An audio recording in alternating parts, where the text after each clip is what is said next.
was, through spiritual awakening and allowance, we may go beyond boundaries of religion, self, and others. So I'm going to kind of focus more on that. Not that it does not go along with contemporary integrated thinking of a free, fulfilling life, because in order to do it, have a contemporary integrated thinking of free and fulfilling life, we have to be able to move beyond boundaries, correct? So, therefore, let's integrate all this. As I said, I'm Dr. Jessica Sanchez. Please call me Jessica. I'm a medical doctor who's decided not to practice traditional Western medicine. Instead, I have gone ahead and fulfilled my lifelong calling to be a healer in a different format, a spiritual healer. So I'm an energy therapist, motivational speaker in different formats, spiritual awakening, as well as being a spiritual intuitive. So yes, that encompasses many questions. So here today, what I'd like to do first, and because we've all had a long day, and some people I see in here from the morning, but I am going to call in so that we can go into a conscious space of spiritual awakening. And I always like to share things with people and try to assist in bringing in new awareness. So if everyone wouldn't mind, let's close our eyes. We've had a long day, so let's take some deep breaths. Bring in our grounding. And as we're taking those deep breaths in, let's go ahead and allow the divine light from the pure source of whoever you know that divine source to be, whatever name you have given it, whether it be God, the Ganesh. Allow that white, beautiful divine light into your lungs. Allow that energy into your heart as it exchanges with the air. And as you feel that light pushing the negativity out of your heart, let that energy and light be pumped everywhere within your beautiful body. Up into your shoulders, through your elbows, out through your fingers.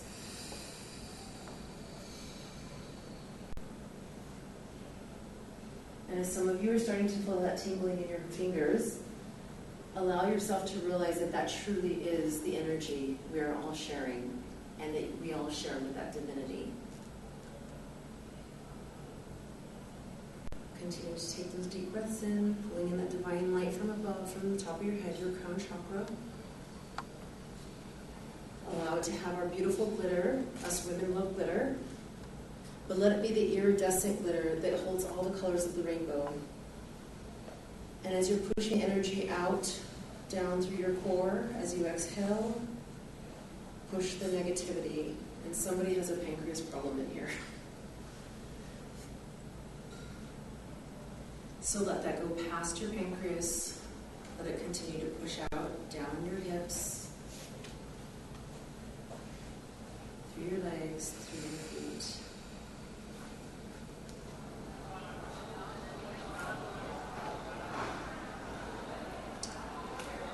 And as you feel that your whole body is filled with that light, let that light go into every single cell of your body.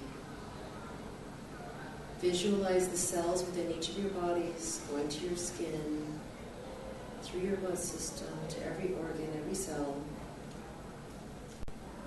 wrapping around your DNA, doing its miraculous work in restoration.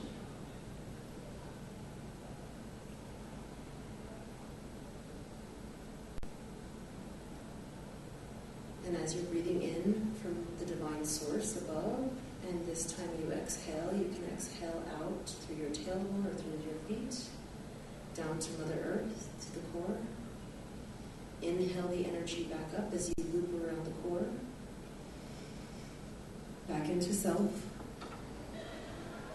Exhaling that energy out to the heavens, up to the divine.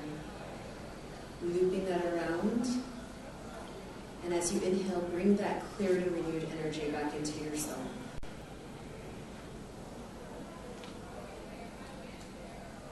Exhaling out to Mother Earth again, looping around the core. And as you continue to do so, you form a figure 8 with you at the center. sharing the divine energy that you spiritually hold within.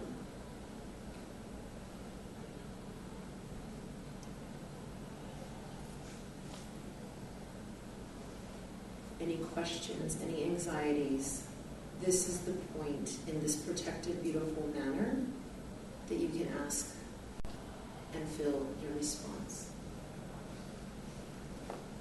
And when you're ready, you can open up your eyes and come back, but know you carry that peace with you.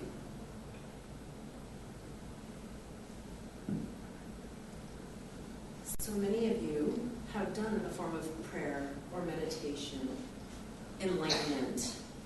But the reason I bring this back in is what we're talking about. We're talking about spiritual awakening, right?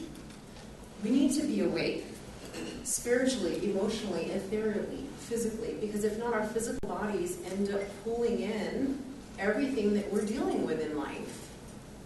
It pulls it in and it starts to manifest in headaches, in illnesses, different things throughout our body. Before I didn't know, I have a knee pain. I don't remember my knee hurting, or I don't remember falling. I don't remember doing some kind of damage or bumping in and being clumsy, but my knee's hurting.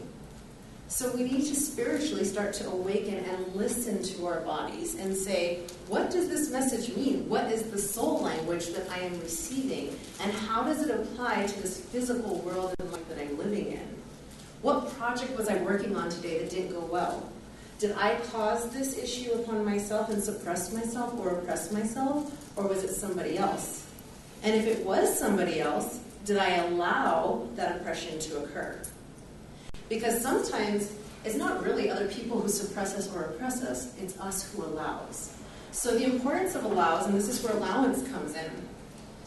If you look up in the dictionary, the word allow means, it has different synonyms, right? One of them, the funniest one and the one that stood out to me the most was release. So allow is to accept, to acknowledge. But release was one of the synonyms. How many of us release what we've been holding on to in order to allow ourselves to move forward? Did I stay standing here because someone looked at me a certain way or something, or I wasn't sure if I should get up and start talking today or not talk, or fears or anxieties? What was it? I have to use one word, allow.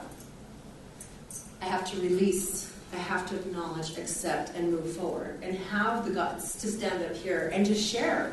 It's not even trying to teach anything. It's just sharing the love, sharing the moment, sharing the spiritual awakening. The antonyms to allow, very interesting, is to forbid and to deny.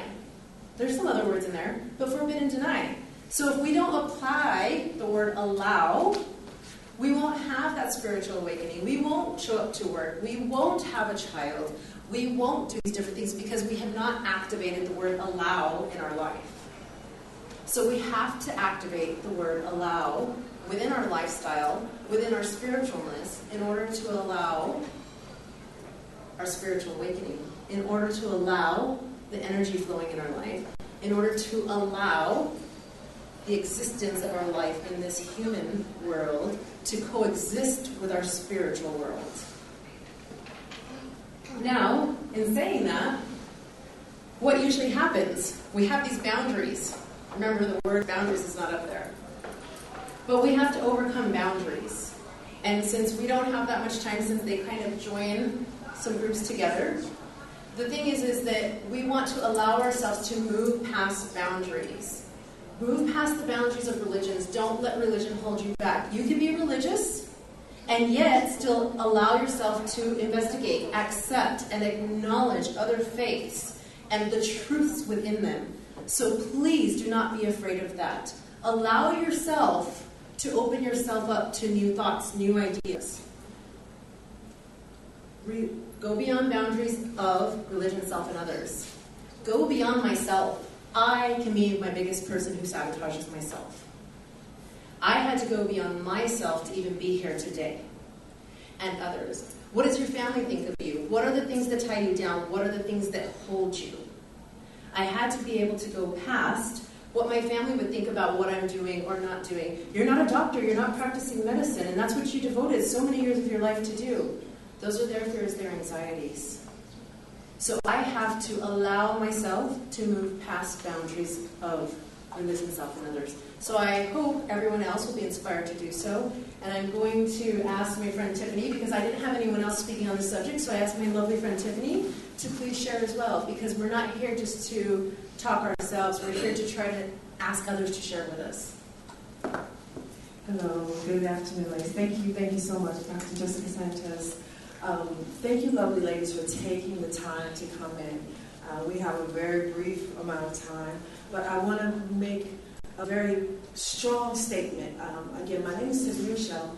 I'm a global leadership strategist and a spiritual growth catalyst. And what that means is that I help leaders to create an impact on a global level, but also connect personally to their divinity, their divine gifts, in order to make that impact and to have the success that we desire.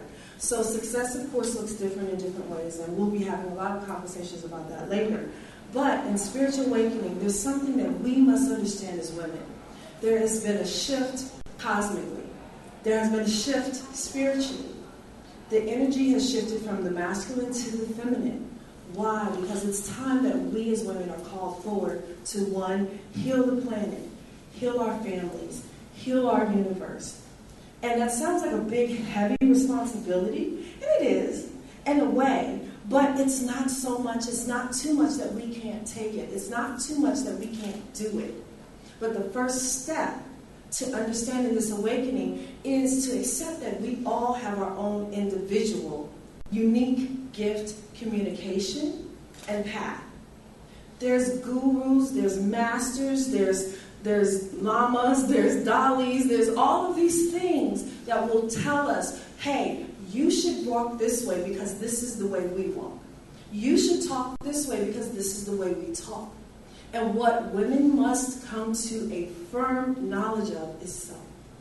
Your walk is your walk because you have your own divine gift and purpose. And it doesn't matter if you and I do something very similar.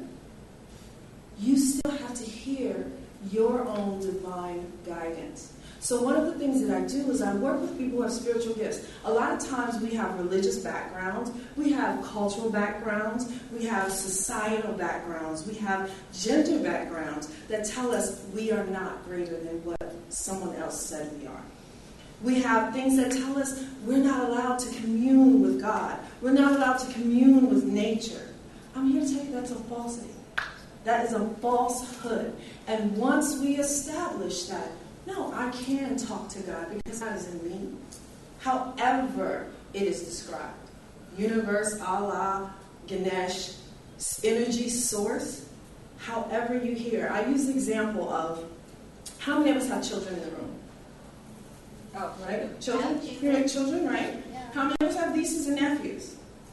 Now, when you talk to these children, can you talk to each of these children the exact same way? No, right? There's 7 billion children on this planet. We don't all hear the same.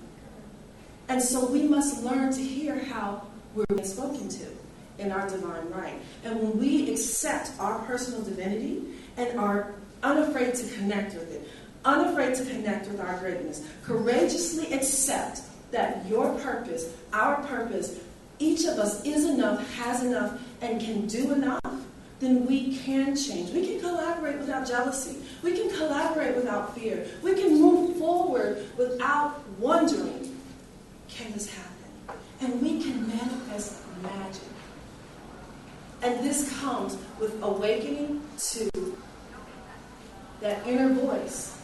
Your divine hotline is right here, ladies. This is one of our greatest gifts, our intuition.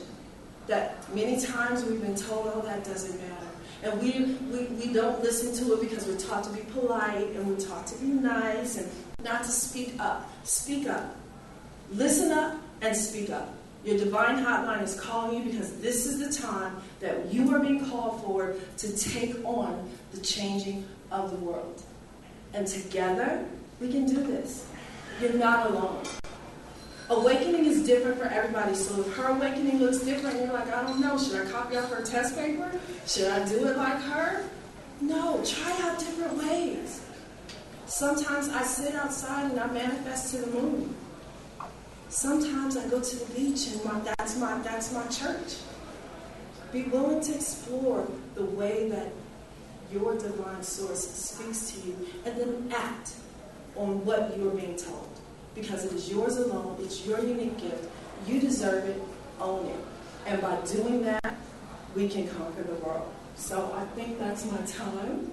And I thank you all for giving me this moment to speak. And thank you, Jess, for inviting me to share. Thank everyone for your time.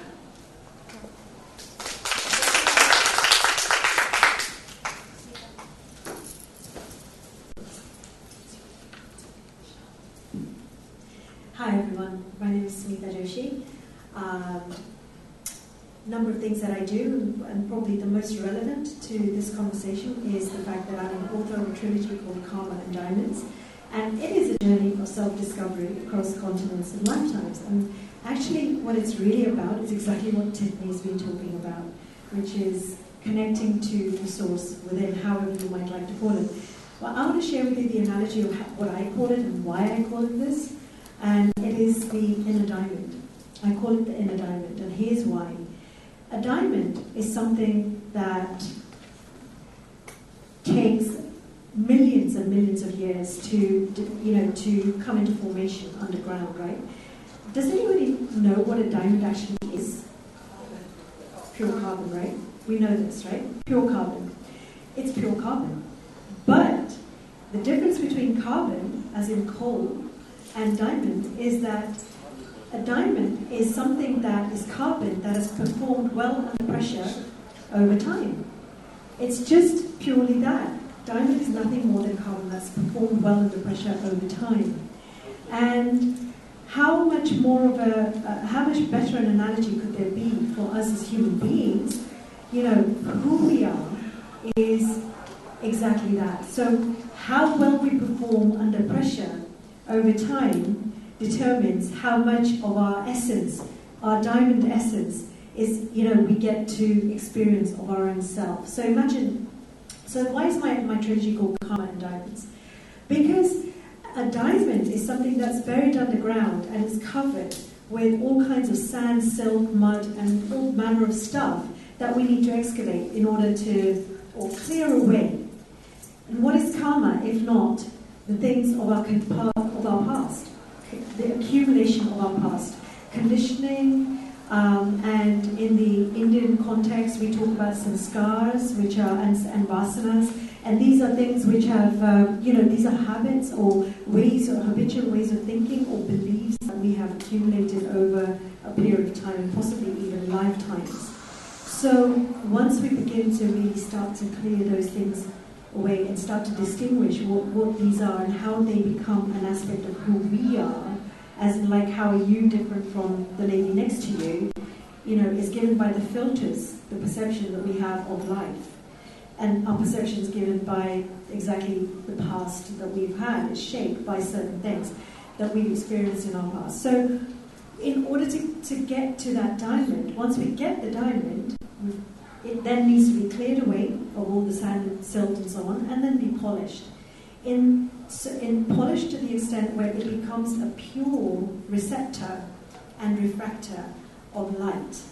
And the light that we're talking about is the analogy of pure knowledge of who we are, essentially, that which we are. So I say you're a diamond. You're a diamond to different varying degrees of your polishing. And that's it. That's really essentially it. So how do we get to experience the essence of who we truly are, so that you can actually know yourself to be the purity, the pure essence that you are? And that really comes down to a couple of things. The first is being really able to discern and distinguish the flavor of your thoughts, how they are manifesting for you in what we call in terms of the limitations that they pose. So there are thoughts which are great, and you can use them to your advantage because they take you forward. But then the likelihood that there's a lot of these which are actually not taking you forward, and we call those the mind monkeys every day. Like, you're too fat, not good enough, not pretty enough, not whatever enough, not enough of something. So essentially, that is something that we do need to be able to discern. And that's where the integrative aspect of using the rational mind to discern comes in. But then the rest of it comes into really experiencing the core, like really getting in touch with the essence of who you are. And that is purely through connecting with it by listening, and really, like Tiffany said, is listening to whether it shows up for you as something visual, as something you hear, or whether it shows up as symbols, synchronicities, whatever it might be. And we all respond to where some people are visual, some people are more auditory, some people are more sensory. So it really helps to understand where you are within that, so that you can begin to create, tap into the tools that are useful for you. For example, whether it's meditation. For some people, meditation is just not a helpful tool. But playing an instrument may very well be. And that's what gets you in touch with that thing. It could be that going swimming, just swimming. But anything that gets you being in the moment, in the now, that is the access. So I know we were listening to Ramdev Baba upstairs, Ramdev Maharaj. We have a lot of gurus in India. And, we can sit in front of them and it's great to listen and, great to listen to other people. But essentially what it comes down to at some point is listening to your own inner guru and really connecting to it. Allowing it to guide you. So it really comes down to listening to the inner voice, whatever form it might be. But using the mind and the inner voice together, that creates something so powerful. And that's really what I want to, that's really what I want to say. We had a whole presentation, a whole workshop organized with, experiential events in there as well, but I think because there are now 5 of us, and the lights have gone off. I take that to be my cue. Thank you for listening, everybody.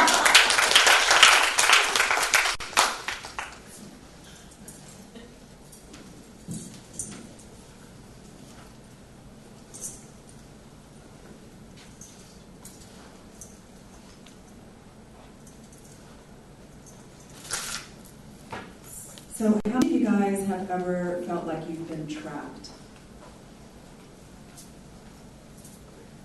So about 10 years ago,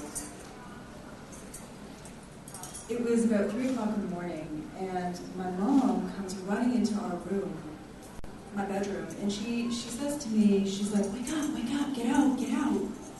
And I literally thought I was dreaming. I opened my eyes at that time, and my room was literally glowing orange. And all I remember hearing was thunder and lightning outside. And at that point I realized I'm not dreaming. My house is on fire. So we then ran into my brother's room. We grabbed my brother out of his room. And I did not grab anything.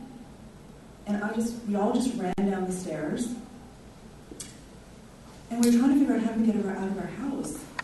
So we ended up going through, or trying to open up the front door, and all we saw was flames coming down, so we could not get out the front door.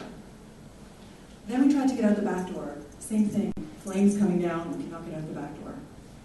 So imagine just standing there, you're literally wearing your pajamas, and you're literally wearing what you slept in, and you have nothing with you other than the clothes on your back and the shoes on your feet, watching your house burn down. So we ended up coming out the garage door, and thank God the garage door opener didn't work, but it did have a side door where we actually could get out. So we got out, and the first thing I asked was, did you call the fire department? And they called the fire department. And I'd say about literally 10 minutes later, the entire roof of my house collapsed in. So I pretty much could have been dead. Me, my brother, my mom, we could have all been dead. So my house got hit by lightning. Like, what are the chances, right? It got hit by lightning in the middle of a rainstorm. Like, it's something you dream about or see on the movies or whatever, right? So, it was that moment in time when this happened. The thoughts started running through my head, and I started thinking about all these things that I had in my house and all these things that I loved inside my house that I just lost. Like, all the things that we go by, I remember I'm like a crazy, well, I used to be a crazy person, where I used to buy like 5 of the same t-shirts with all of the, same shirt, different colors. I don't know if you guys have done that, but I have. So I started thinking about all this stuff that I lost. And then, so it was in that moment of time that I was thinking about all of this, and I felt like my life was over, right? I lost everything. So about 3 months later, we had to go through a process of filling out insurance papers. So I don't know if you guys have ever experienced a loss of any type of theft or any type of loss, but you have to go through this process of filling out insurance papers, and it's truly a painful process because you have to go through line by line and try to remember everything you had in your house, right? So this was, like I said, 3 months later. So funny things happened to me actually at that time is I started trying to remember everything I had in my house, like everything that I own. And I really struggled with this exercise because I realized that, I don't really remember what I had in there. Like, I don't remember a lot of the stuff I had in there. And then I started thinking to myself, if I don't really remember everything that I had in there, how important is this stuff really to me? And how much happiness does my stuff really bring to me? So I started thinking about this, and I'm like, if this stuff that I have in my house doesn't truly bring me happiness, then what does bring me happiness? And then I realized it wasn't really the stuff that I had that brought me happiness, because I couldn't really remember the stuff I had, most of it for the most part. And I realized that the stuff that brought me happiness was the experience and the moments that I remember. I remember from years ago all the memories I had and the moments I spent, the experiences that I've had. So I realized that it wasn't really the stuff, but it was more of the experiences. Now, I'd say so just before coming to Toronto, coming from Toronto to India, an unfortunate thing happened to one of my girlfriends. She was staying with me in the U.S., from the U.S., and literally just before coming to India, she was crossing the road in front of my house and coming back to my house after just going for dinner with her family, and she actually got struck by a bus. So she right now, just before me coming here, she's literally in the hospital right now, and she's got like 6 broken ribs. All of her stuff was still in my condo. I had to come here to speak, but she's taken care of with her family right now. But the point of me telling you this is that I went to go see her in the hospital, and she says to me, she's like, Anjli, she's like, I realize that the real important thing in life is not really everything that I'm chasing. It's really the people in my life and the moments that I really spend with these people. So sometimes it's at a moment of real loss or a moment of when you're kind of at your rock bottom that you just kind of start realizing these things, right? So I call it like the beauty of losing everything. So that's really what I experienced. I experienced the loss of everything. And my girlfriend too, she was in the hospital today, and she sort of, she said a similar thing to me. She's like, I realize now what's important in life. And sometimes it takes us getting to that moment for us to actually realize this. So one thing that I urge you guys to do is, and something that I've been doing ever since I've started living my life differently now, is every time I feel like I want to spend some money on something, I used to be the person years ago that used to spend $3,000 on a handbag, and I will admit that. Now that I've realized, what really is important to us, I actually spend my money not on that, but more on experiences, on travel, on like spending time with my friends and my family. And really it's, but obviously I make sure I have my basics that I need, but just, start creating those moments instead. So I urge you guys to, the next time you feel like spending on something that's really huge, just, pick up the phone, call a friend and say, hey, let's go do something fun. So how many of you guys, it's probably a silly question, but how many of you guys use Facebook? All of you. So one of the, I use Facebook as well, and in your feed you get like all these, the articles that come through. One of the articles that really resonated with me was the 5 regrets of the people dying. So there's been a lot of studies done on this from the wisdom of the people dying. Now, how many of you live right now, or how many of you guys feel right now that you're working too hard? Do you guys feel like you work a lot? Yeah, work too hard. 3 people work too hard? 5 people? Okay. So that, or even like you don't maybe don't feel like you spend enough time with your friends. Or maybe you're not really living the life that's true to you. You're living the life that might be true to somebody else. And not true to what you really want. Or you don't have the courage to express your feelings. Or you're really not truly happy. So these are the regrets of the dying people. And you're living with these today, and I'm living with these today. So what are we doing about this? We're living with regrets right now. You know, when my mom, we moved here from England, I was 5 years old, and my dad suddenly died of a heart attack when I was 6. So my mom lived a very hard life. She was struggling as a single mom. She never wanted to remarry. And she lived a really hard life in the sense that she worked 3 jobs. She used to come home late at night, and it was really just to provide for her children. She always wanted us to live an abundant life and not feel lack. So in doing so, she really, she lived her life for her kids, and in doing so, she really stressed out her body. So she really didn't take care of herself, but she really took care of her children instead. So through the years and years that went by of that, my mom actually now has suffered, without going into the details, she also is in a hospital bed right now before me coming here. She suffered a quadruple bypass surgery, and she's had like a stroke. So she's really in rough shape as well. But the thing is that she actually lived her life for her kids, and she ignored herself. And I was thinking to myself that what if my mom lived a little selfishly? Like, what if she actually took some time off from work, took a day off work or an hour off work, and started living her life a little bit for her, like doing things that made her happy, right? So it's really, really bringing that balance back into her life, like balancing sort of living, the life for her kids and living the life for herself. Like, what would that have meant to her? Or what would that have changed for her? So, I started thinking more and more about that, and so it was more like living her life more in a selfish way, right?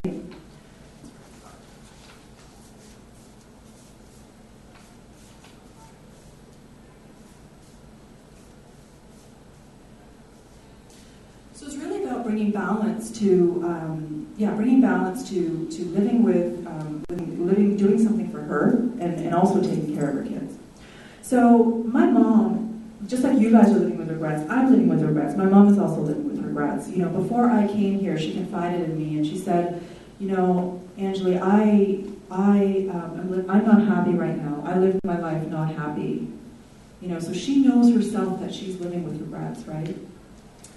So, I have 2 more minutes. Okay, so why am I even telling you all of this? And I'm telling you all of this is because, as I said, we already know the wisdom from the people that are in their 90s, in their 100s. We know this wisdom, right? So, and we know we're living it today. So, what I urge you guys to do is take these regrets that we already know of and put a small action in place, at least on one of them, to see what you can do to sort of take a step towards it, to live without regret. So sort of, the way I think about it is I kind of live my life backwards in a way, in a sense that now that I know kind of what these regrets are, it's what can I do now to make myself, not live that way. So it's sort of balancing out living true to me and living, so I don't experience that at the end of my life. So that's about it. Thank you guys for listening.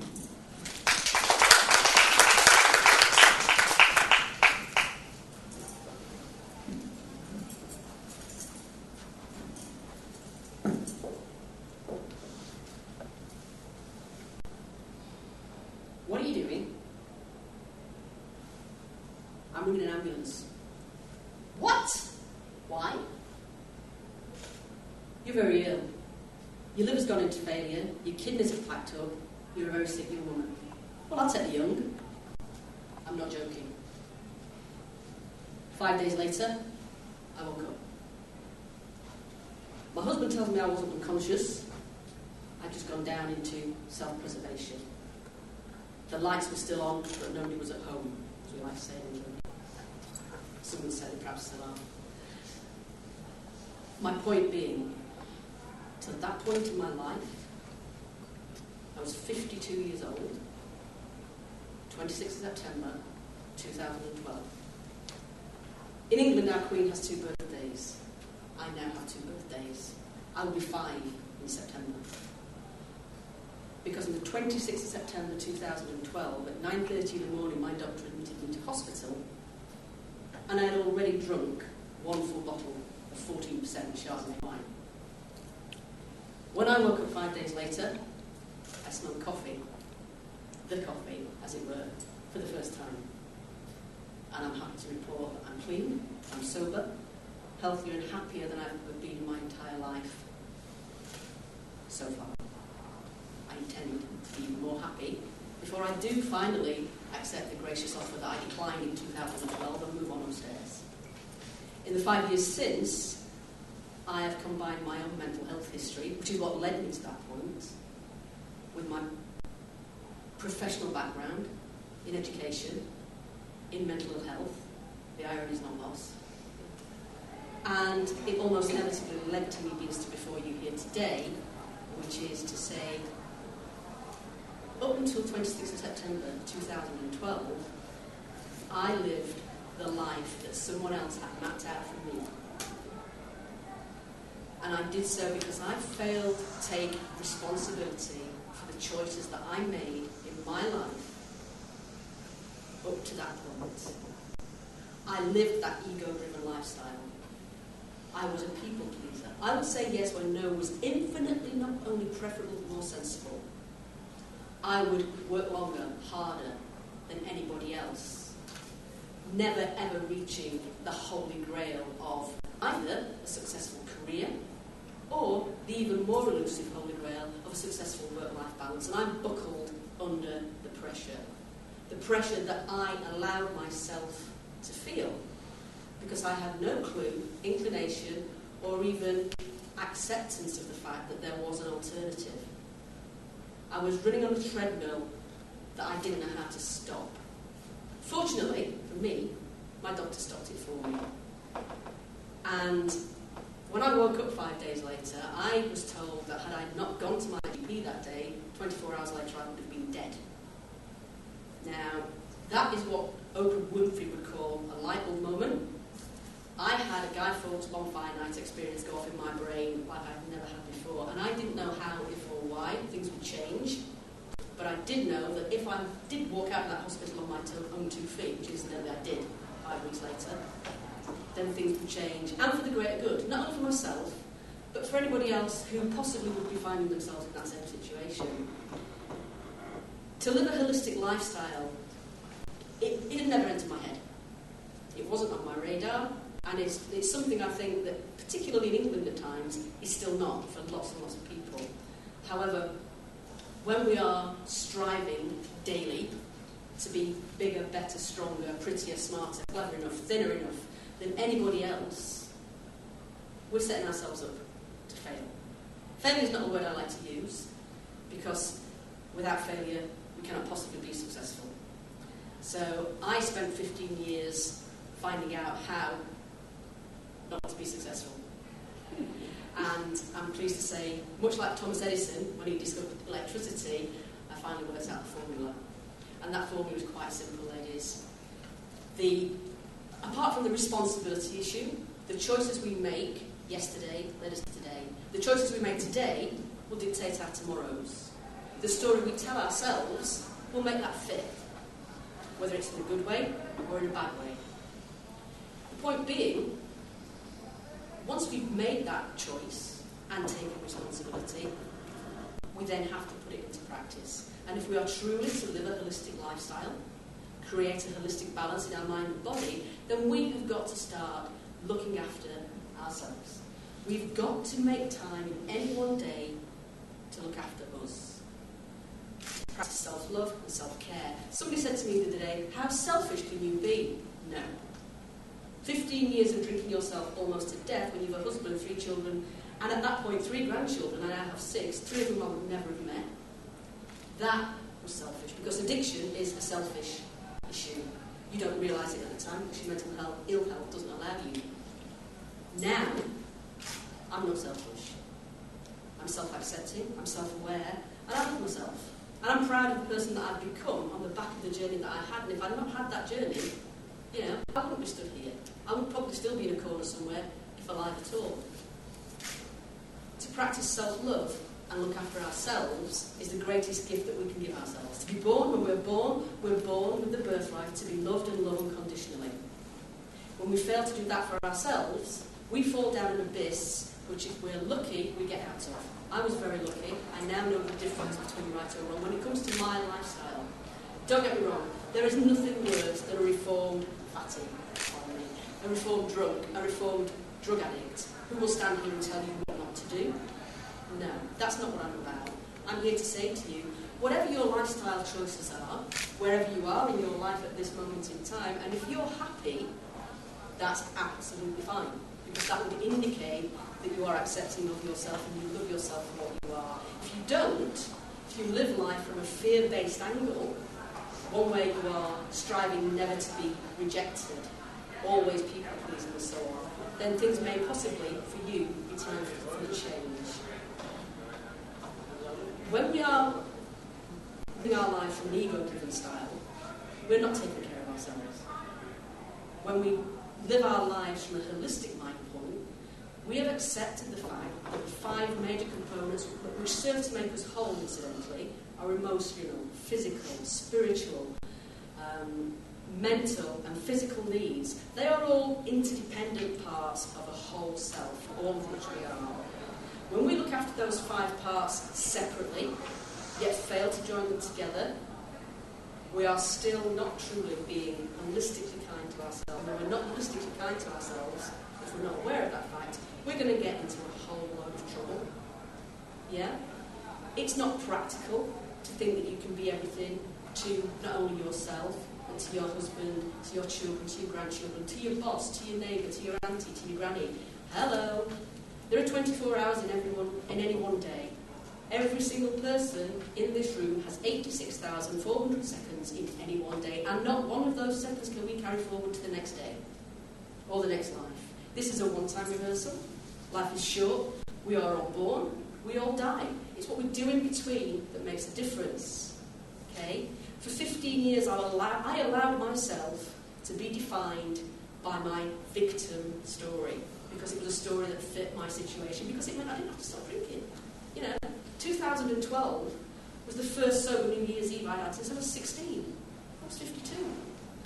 I celebrate my 5th birthday in September, and this New Year will be my 5th sober New Year. And do you know what? It's absolutely ace, because I wake up on New Year's Day going, yay, sober, no headache, not a problem. But not only that, I can remember. There are large chunks of my life I don't remember, and that's not only a disservice to my family, but myself. And I've spent the last 5 years making up for that. I'm very fortunate. My whole family are still with me. They all actually think I'm still in practice, by the way. I am known as Crazy Non in my household. Non being a euphemism for nanny. And it's a name that I accept gratefully, because I wouldn't have been here to accept it, otherwise I'd have not woken up and smelled coffee instead of Chardonnay. So my takeaway tip for you ladies is, if you are feeling stressed, if you're feeling upset, angry, tired, alone, you're not. You're not, because you have yourself. Mental health is the loneliest place on the face of this earth. It's a road and a journey I wouldn't wish on anybody unless they're going to come out the other side and have lessons that they have learned. 15 years of making mistakes, in actual fact, were not mistakes. There were lessons that I learned, which now see me stood here before you today, not empowering just myself, but anybody who chooses to take away anything that I've got to say. I wish you all well. I now live a fearless life. Fearless and Live More is my business name. And I now wake up every day and hit the floor running because I know I can. And if I say yes to opportunity, instead of saying no because of fear, then I consider my day to be successful. My one remaining fear, incidentally, to be able to stand here in front of you and say I truly live a fearless life, was that of heights. I suddenly realised I wasn't afraid of heights because I'm riding an aeroplane. I was frightened of hitting the ground very fast. So last Friday, before I came, I threw myself 15,000 feet out of an aeroplane. And I survived. Yay! But my point was, in that, my entire family spent 6 months, because I booked that skydive in October last year, and I knew that I would do some internal work. Everything begins within. Everything. And I knew, without a shadow of a doubt, that I was going to do that. When I go home next week, I'm actually having Fearless with a butterfly attachment on my left shoulder blade to prove the fact that I've done it. That's my present to myself, to say to you now, because I now holistically look after myself, if you think it's airy-fairy, a fad, I promise you it's not. Take time, explore the possibilities, and please, please, please, whatever you do, live life fearlessly, because it's not a rehearsal. I was fortunate. Lots of people aren't. Thank you.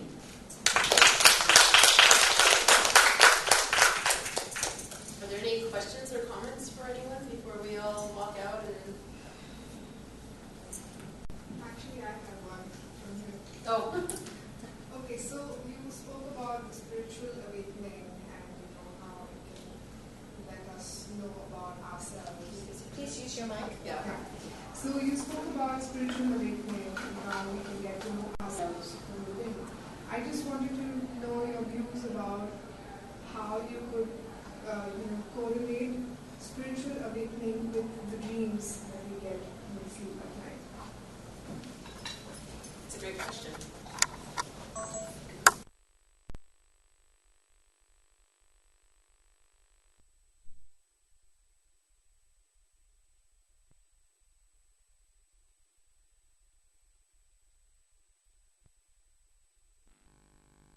All have waken up yet to completely understand the gifts we have, and we all use them in different ways, in different manners.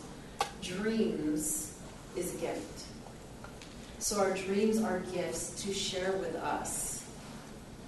Stories, awakenings, things that we need to know about what's going on in our life. And when we are in a dream state, and if you want to go to the scientific part of it, they have proven that there are theta waves.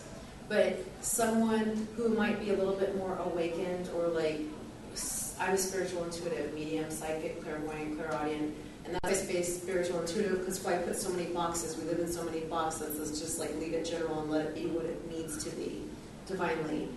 But they've proven that people, let's say when they're receiving messages, they go into a relaxed state with theta waves. Well, in the normal human world, we're like, run, I gotta get this done, I gotta go to school, I gotta do this, I gotta take care of the kids, I gotta meet my husband, I've gotta meet my wife, So when you're finally in the dream state, you're in your REM cycles, and you drop into the theta wave. So you're relaxed, you don't have anything messing with your physical 3D body, and you can live more in your spiritual higher self, 5D dimensional world that we're all a part of. So messages that you need to be receiving, and your grandmother comes into you a lot. She just entered and she's here now. So your grandmother's with you a lot, and through that she speaks to you through your dreams. So there's dreams that we all have, and I'll leave that there for you and we'll talk later because I don't want to go in personally. They're very emotional things for everyone when we do things like that. But when we are in our dream state, we are receiving messages. We're receiving messages that are important for us, whether it be something that's very direct or it might be something that we read plenty of books, we read Bibles, we read the Quran, and there are many parables in there. So sometimes our dreams are coming in a sense of a parable in order to teach us something of what we need to be aware of that week. We dreamt of a plane crash, but the plane crash wasn't the crash that we were going to hit the ground. The plane crash was, let's get over that fear so that therefore we can go skydiving and prove to ourselves that we will not crash. So when you have those dreams, take yourself, like we did, into that breathing state and that meditative state, and ask, once you're in that protective zone and you know that you're grounded and you've made that connection, ask the question, what did that dream mean? And therefore, as Tiffany was saying, and as she was saying, let your ultimate diamond, yourself, reflect what your higher self, your soul, and the divine is trying to tell you.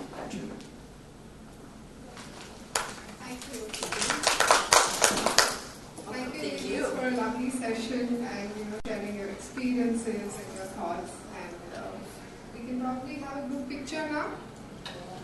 Yes. Sure, please.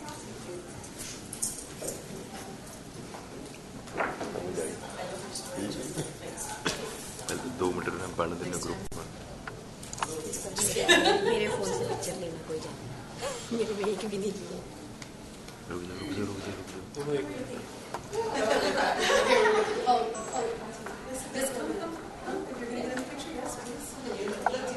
Yeah, we're in the light. Come into the light. How's that light into the other light?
I'm always thankful.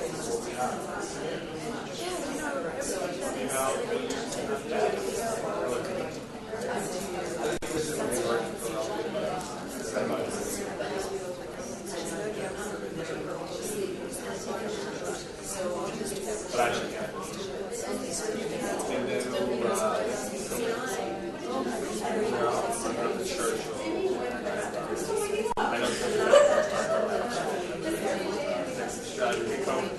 Canada.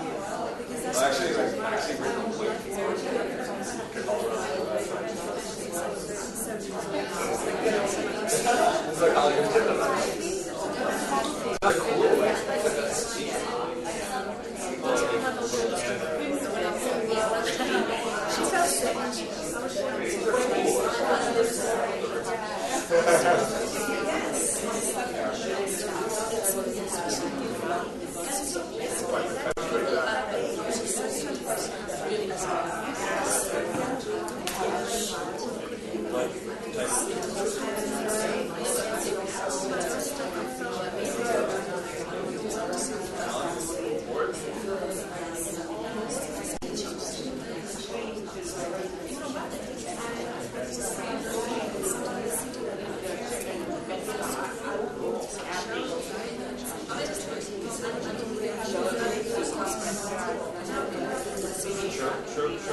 it's like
I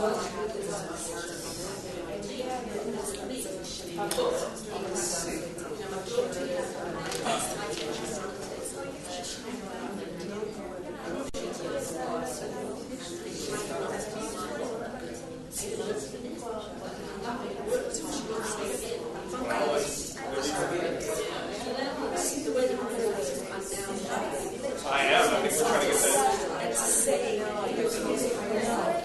How about you? Talk about the intangible. I think that's the right word. I know there's a lot of.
Hello.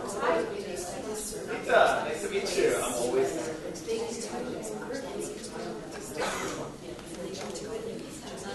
Yes, in front of attorney, right?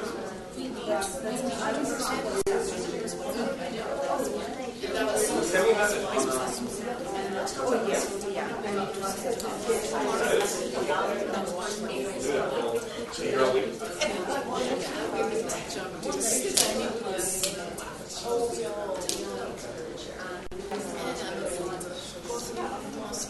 Please do. We'll do that.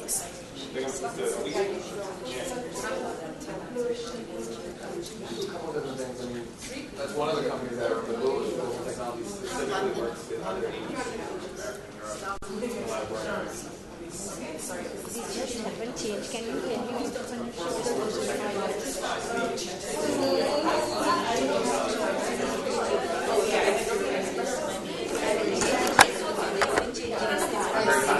Other types of technologies, how you can effectively all the things that technology is eroding. Yeah, something yours. What do you do about that?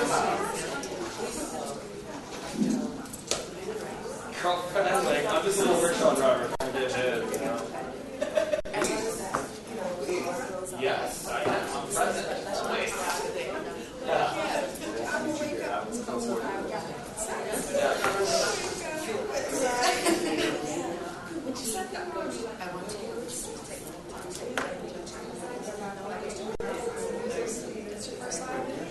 Beautiful. I have been hearing from many people who need assistance. Yeah, so I just, it's easy. Is that great? So it's creativity and more even though you can be close to home and people you know. Got it. Did you have your cards? Oh, just yours. Okay, perfect. No, it's okay. Well, you said we were going to get yours, so I didn't want to be rude and assume it was on the same.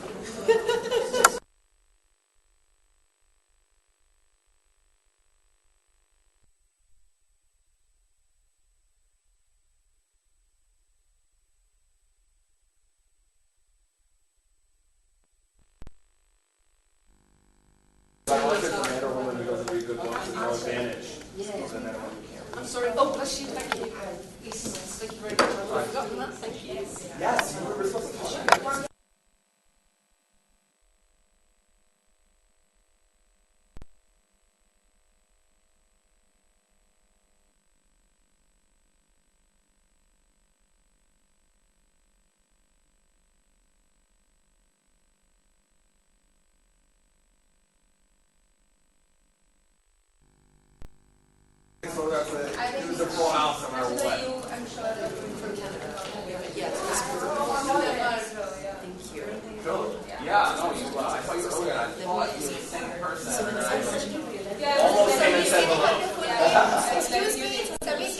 Yes, Samir Somal, yes. S-O-M-A-L.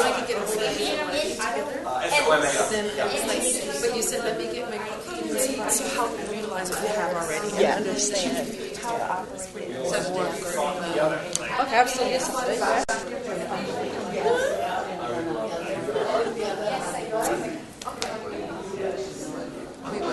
We have something to talk about. I read all about it. I'm excited. Yeah. Voracious reader. I just heard the Bible again today. It's an honor. We're small educators, so I speak domestically and globally on a range of subjects from Fortune 500 executives for wealth management, investing subjects. I have a group with this technology companies how to align shipping value with technology, marketing, and sales. New York, and I have an office in Chaujar. I spend about 30 years in India, so I would say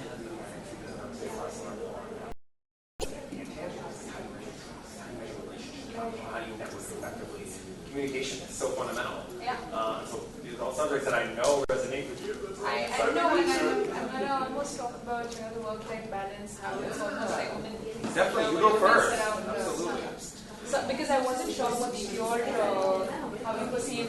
They just put us together. They should have connected us over email or something. Yeah, we chatted it out, but sure, we'll do our best here, definitely.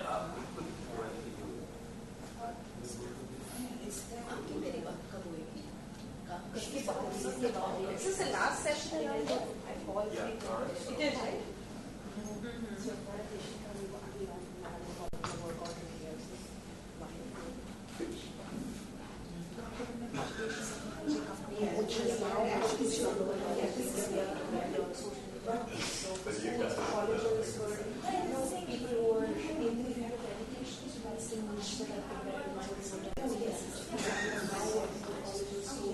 We have a lot.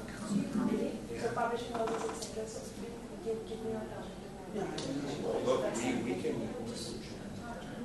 work with, I work with 40 countries for our technology companies, but I'm an engineer that comes out and actually does the heavy lifting. Like I can send you, like, I was at IIT Madras, Sreebhavan, Kapur, I spoke about. We gotta work on a case-by-case basis. Like, we have a different, we'll discuss. I do work with both. Awesome. So you go first, and I'll be your biggest fan of the audience. I'm vice versa. I think the two of us are just going to. Hi, how are you?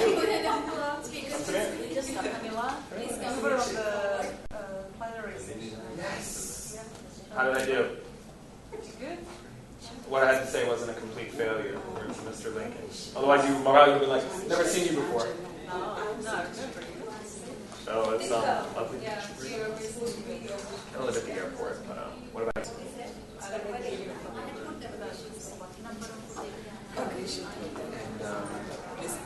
You? Hi, I'm Sindu. I was going to say something, but you beat me to it.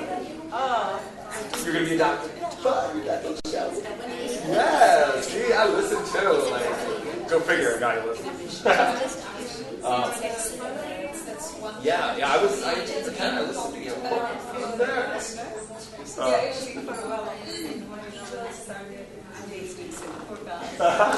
What kind of women economic forum is this? Sure, you were partners. Yeah. And one of the reasons why I'm here is hi ladies, how are you? I'm fine, thanks. How are you? I'm always thankful for every day we have on this earth. Every day. Thanks for being here. I think me and the boss over here are going to throw this out. There you go. Thank you. Yeah. It's always late here though. Yesterday lunch was supposed to be at 12, it was at 3. One day at a time. Why? What? CFA? You know about CFA? Well, no, really. No, it's... Yeah. Correct. And I run a separate company. It's a wealth management firm that I also full-time. We'll chat on that. Yeah, I don't want to hold everyone up. Yeah. I'm Samir, by the way, ladies. I just want to say hello. Hi. Samir. Nice to meet you, too. Yeah, just to meet you, Samir. What do you do? Anything in education? Leader at work. So I speak at conferences, but officially I'm the chief You can come forward and we start the session. You can come forward and introduce it because I just gave a call. So let's see. There's a couple different things. People in my family, my closest friends, have no clue what I do, so it's okay to be confused. Hopefully it's jack of all trades, master of some. Oh, that's good. That sounds fun. Exactly. Awesome. Thank you. Yes. Yeah, but I would love an excuse to go for purposeful reasons, not just to. Please ask them to go. We should chat because my technology company that we do business. Can I request the other agencies wherever you share with. intelligent audience to come forward? True. So we'll start the session. I've already made an announcement there also, so let people will walk in. Some sessions get over late. I have a feeling everyone that attended is going to say this is the best session they've attended. It's bold. I already wrote that on my WhatsApp. Holler. So that people can come. I said, this is the last session, the most wonderful session. So, we are going to have a wonderful session on an entrepreneurial mindset and the intangibles by Aanchal, Arora, Somal, Sindu, Sreebhavan, and I'm sure you're going to just enjoy it, and the ones who are not here are going to miss it. So I'd request the speakers to take up one after the other, whoever is going to come. Huh? It wouldn't be the Women's Economic Forum unless it was ladies first. Yeah, so okay. So, appreciate but true. I take the weight. Yeah. Hi, I'm Aanchal. I'm with NetTech Consultant. EdTech would be education technology. I think both the co-speakers are also from the education space. So since, so since there are just education still. Okay, so yeah, she's already in education. So what about the others? Let's just introduce ourselves before we. So yeah. Yeah, I am from the non-profit sector. I spent 25 years in the sector. Now I run my own non-profit and work in this both education, skill development, and of course environment education. Okay. How about you, Mom? I'm an aesthetician and a makeover artist. Okay, that's good. Somebody want to ask something? No, I was just going to say her makeup looks lovely, so yeah. Clearly, she's good at what she does. Give him that very sudden. And you? I've been running a school for 29 years. It's in a small city called Allahabad. Oh, you're from Allahabad? I'm from Allahabad. I did my schooling from Allahabad. Which school is it? It's called Springfield School. Right. And I've been in the teaching field for the last 35 years. And I love small kids, so I've kept it right up to the primary section. And that's okay. Yeah. How about you, Mom? I'm Shreeda Benjwan. I'm from South Africa. I own a company. It's a marketing solutions company. And I have my own product. It's the Princess D menstrual cup. It replaces sanitary pads and tampons. Okay. It's eco-friendly, cost-effective, and hygienic. That's great. So the marketing company also has a niche or any kind of marketing that you take up? Is it sector specific? It's not. It's open. Yes. Understood. Kapur? Yeah, I work in technology area. Actually now I'm thinking with the education. I used to teach at the university. I don't anymore, but I'm not excluding the option in the future. Corporate telecommunications area. Okay, so I think we have a good hold of whoever is attending here. So all three of us would interpret the term tangibles differently. So I'll just start and give my own version of what I think the topic means to me. So I was an investment banking lawyer and I turned an entrepreneur. So I did English honors, I did my law, and then I did investment banking, and then finally, it's almost like a culmination of everything that I've gone into education. And of course, anything that you're doing these days, the word disrupt is associated with education, unless you're Baba Ramdev and you just disrupt the FMCG from nowhere without using a lot of technology, but only PR. But that's another thing. So the word intangibles for me, so when I was getting into the getting from the corporate into entrepreneurship, so mostly for me it was grass is greener on the other side, and corporate, you don't want bosses around you, you want to be your own boss, and the things that the fancy things that you know about entrepreneurship. So all those notions that most of the people carry, it's almost like, have you guys watched Boston Legal, the Suits, etc., the TV series? So when you're trying to become a lawyer, so you watch all of those and you think that you'll become that, but it's actually something else. The reality is something else. So I want to talk about the reality here. So once a few myths that around entrepreneurship. So work-life balance is the first one that I want to talk about. Whoever gets into entrepreneurship, the first 2 to 3 years, I don't know if you've heard of the J curve. So the J curve essentially is that you start here.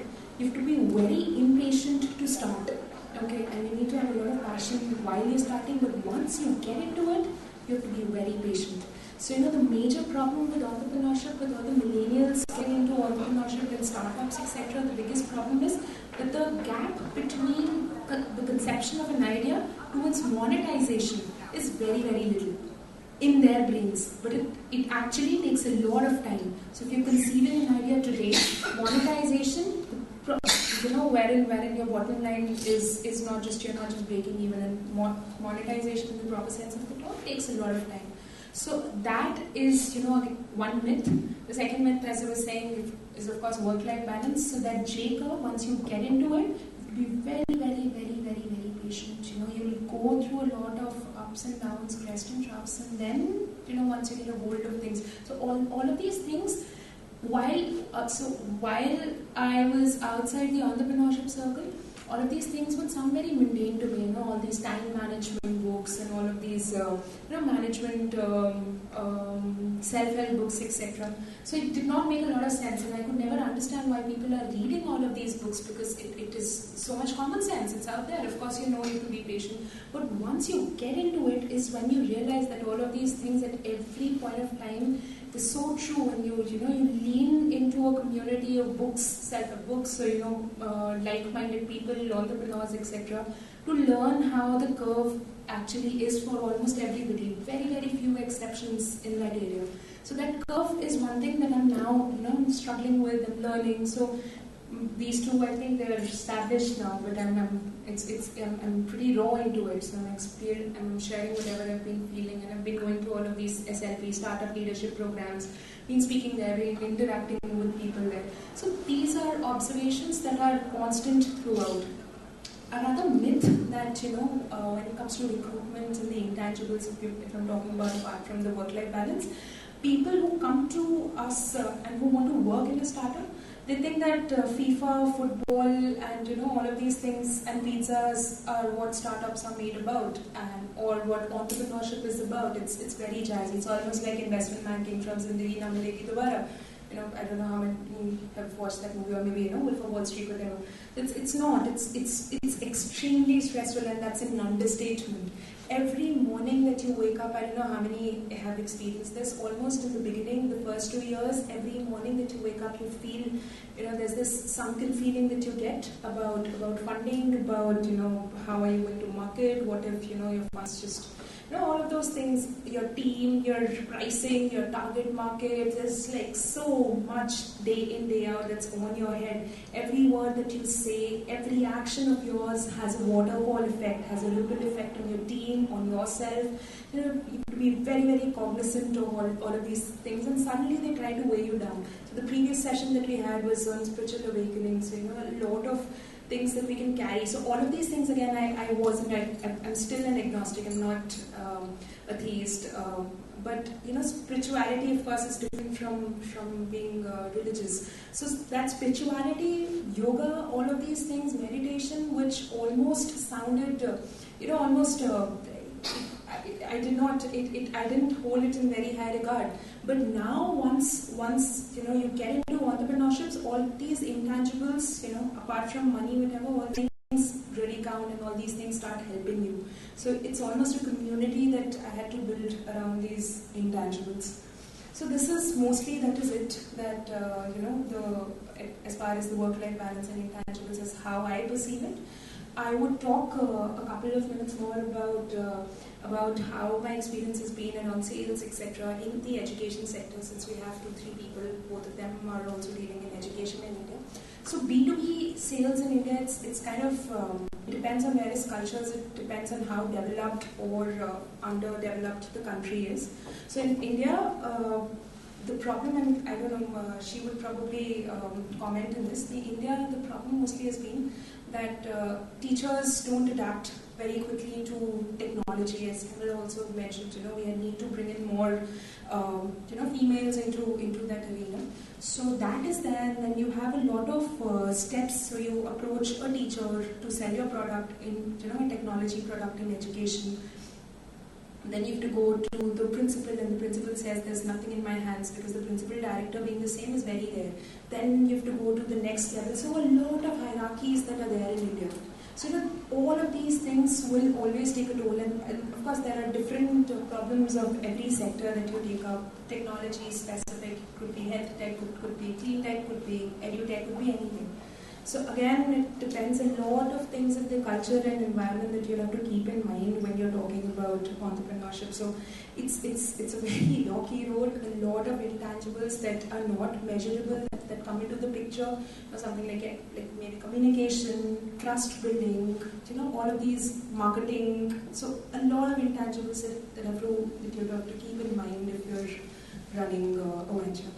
So yeah, that's about it. Any other questions that you have? Any comments that you have? You want to share your experiences around the intangibles? We've all gone through these problems. Yeah. So it's through them. Yeah. And for a school also, for a small school to turn around, it takes about 5 years. Absolutely. And that's when people know that, okay, you're doing a good job, and then the flow starts. So you'll have to, I think the major takeaway in terms of intangibles for me would be, again, work-life balance is an absolute myth. The people who are coming also to you, you have to tell them that a lot of dirty work goes into it, right from coding to sweeping to mopping to presenting in front of clients. You and the co-founders, a couple of more people in the team, will have to do it for their first 3-4 years. There's no going around that. If you can't put your head down and execute and only talk around, you are not going to see the kind of success that you want to see. And it came the hard way to me. I'm more of a talking person, so I need to have probably a co-founder or somebody who can put their heads down and execute. If you are not that person, so you need to recognize your strengths, and of course you need to play together. That's about it. Thank you.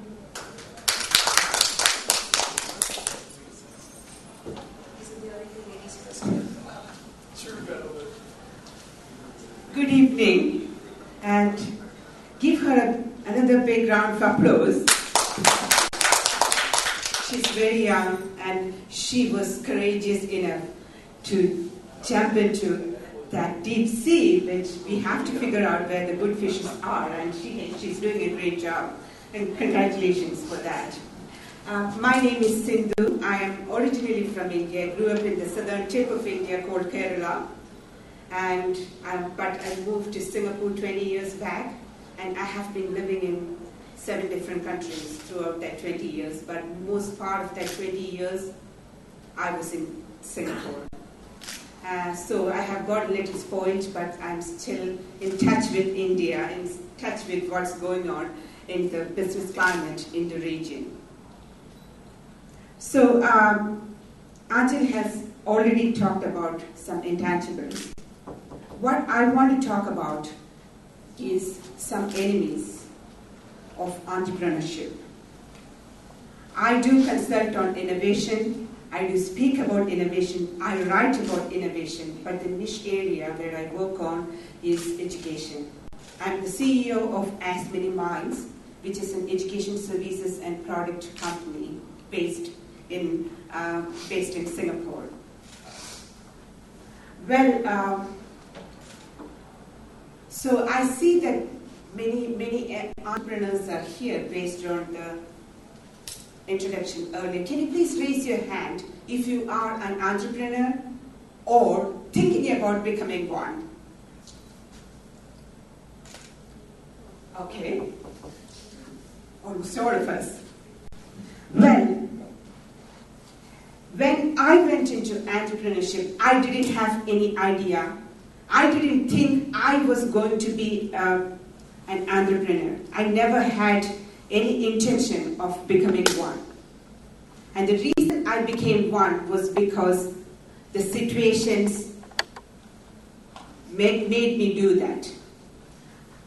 My background, I studied until my engineering in India, and after that I did my MBA from UCLA Anderson in the US. And I was working in a Big Four consulting firm. I was consulting on business processes. I was consulting on innovation. And then children happened.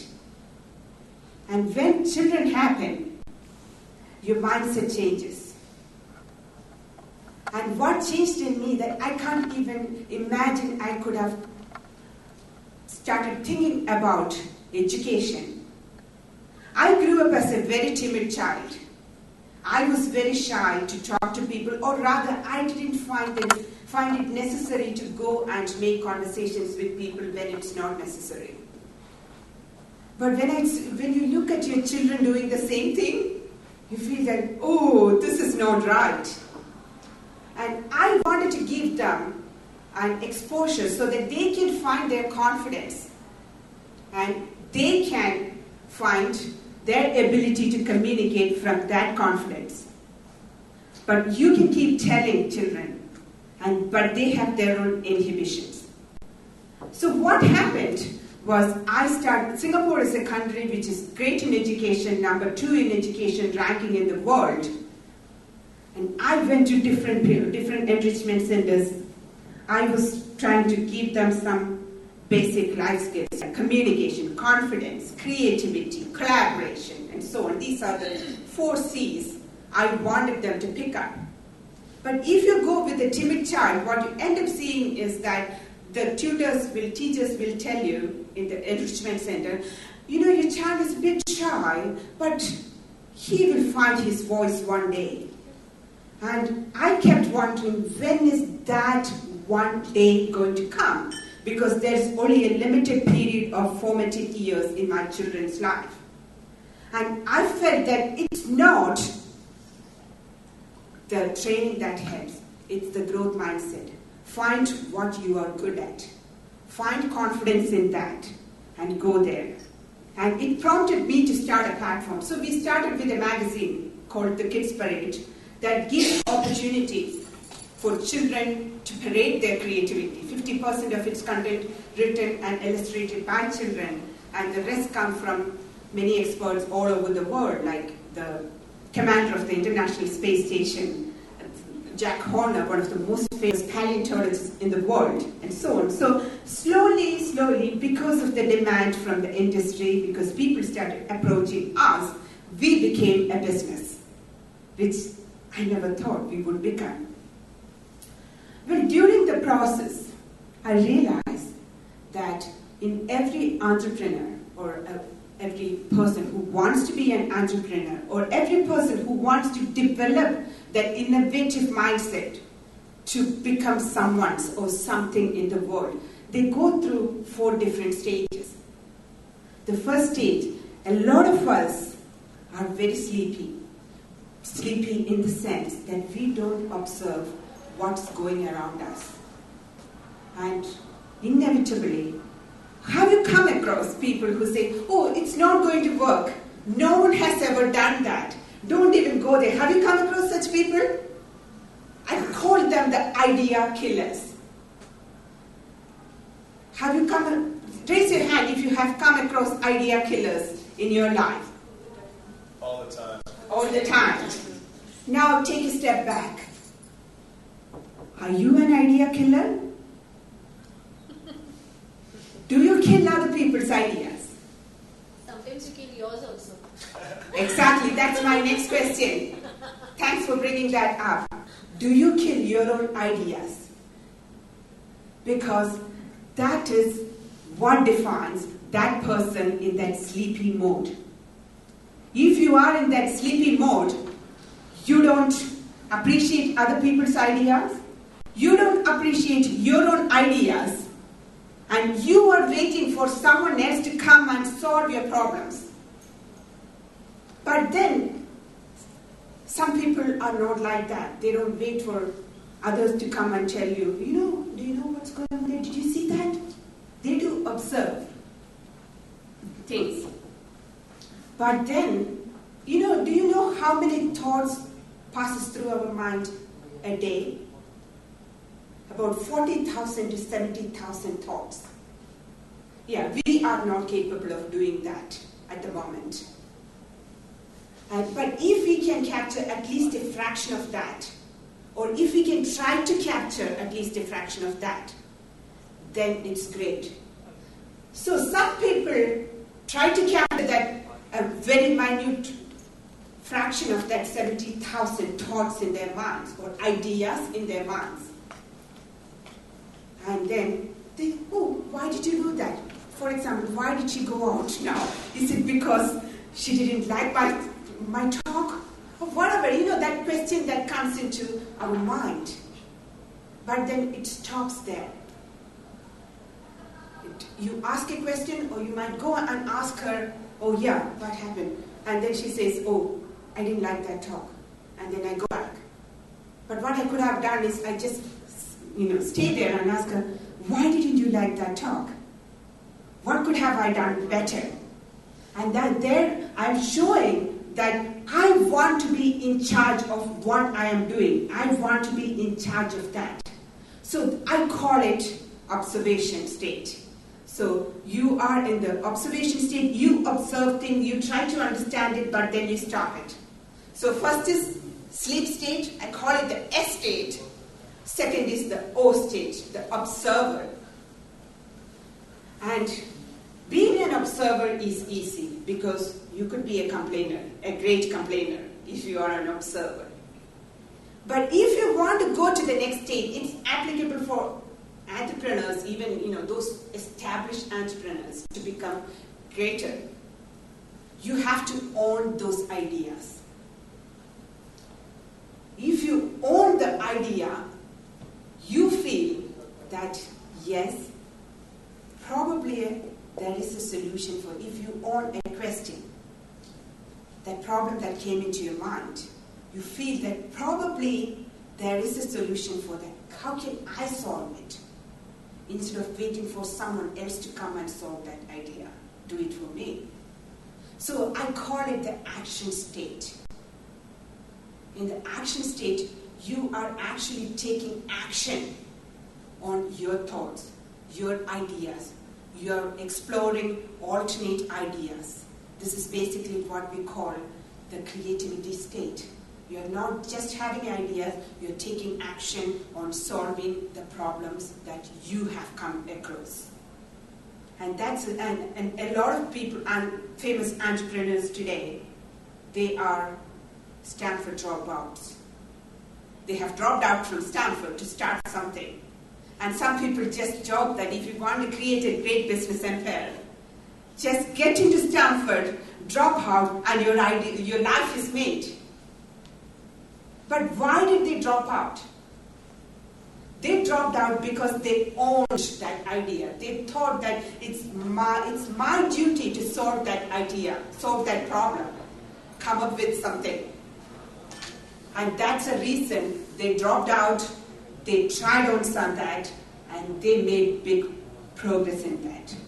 And in order to get into Stanford, it's not a small thing. You have to work hard. And so they had actually developed that habit of working hard, going beyond themselves, and then taking strides where no one has gone before, or a few people have gone before, and became successful. And is that enough? Being in the action state, is that enough? Because when you are an entrepreneur, you get a lot of ideas, lot of thoughts. For example, when I went into education field, the first thing that came into my mind is, I don't belong here. I have never even consulted an education institution. How can I be here? What will other people say? If I go to schools, if I go to education boards and ask them for a business with them, or to sell my ideas, and if they ask me, what is my credibility? I don't have any experience. And a lot of us go through that. We feel that we are an outsider. We feel that we are not yet capable for that. We haven't achieved that, and it's called imposter syndrome. And we are waiting, we are thinking that, oh my God, so one day someone is going to find out what a fraud I am. But we have to understand the fact that it's normal. Having that imposter syndrome is normal. Just be there. And you think, you are keeping your mind that I have an idea that I believe in, which is worth pursuing. I have an idea that I believe in, which is worth pursuing. So you are distancing yourself from your idea. When you give importance to yourself, you feel that imposter syndrome. You don't give importance to you. You are spreading that idea. So, in order to be in that state, the next one, so first is sleep, S, second is observer, O, third is act, S-O-A. And my last letter is R. Can anyone guess what that R is, what that R stands for? Resilience. Resilience. Great, yeah. That's a great answer.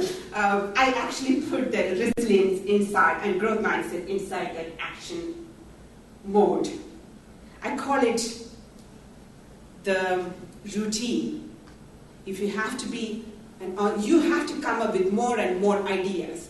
So you need to develop that routine of creating ideas, acting on ideas, and then getting, fail in idea, fail in things, fail in doing things, learn from that, and then be in that mode of doing and routine.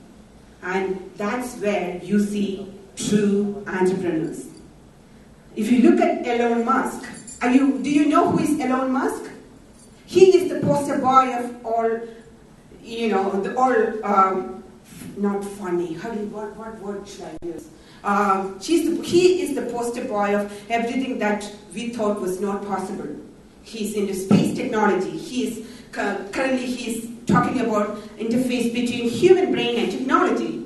He's talking about solar power and everything that at one time we thought was not possible. How does he get these ideas? Almost every 2 weeks he had been sharing new ideas from the start of 2017. It's because of that routine. He has trained his mind to be thinking. And there, your education is not a factor. Your experience is not a factor. And it's just that being in that state. So all of us, you are here. That itself shows that you are not in the S state. But most of us, we see around ourselves are in the O state. We observe things, but we don't do things. So my message to you is, whether you have started something or not, or whether you are planning to start something, or you're going to get into the next leap of your career or your business, take that action. Think about possibilities, alternate possibilities, and go to the action level. And be there in that routine. And you soar high.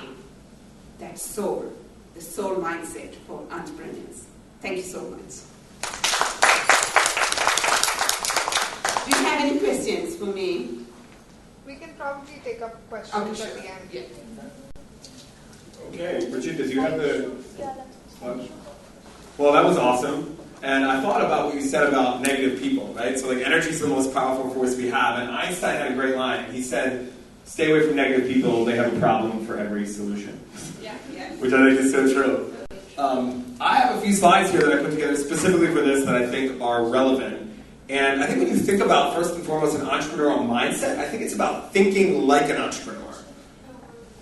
Do you have the camera plug for the clicker? I need a clicker, otherwise it's not going to go. So I'm going to cover, first and foremost, talking about an entrepreneurial mindset. So I think that, first and foremost, thinking like an entrepreneur has real value. Because we all have a limited amount of time. We all have a limited amount of resources. So how we use that time effectively is ultimately going to dictate what we are.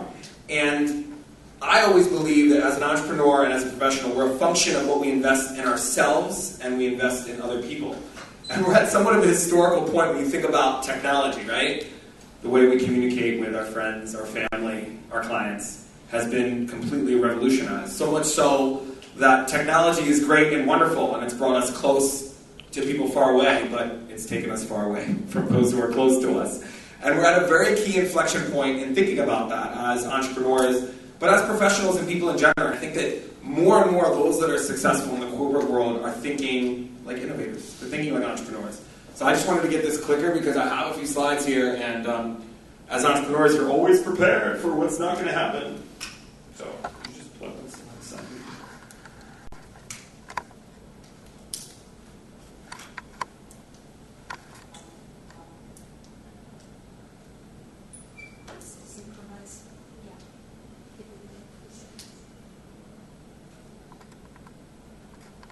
Okay, we're good.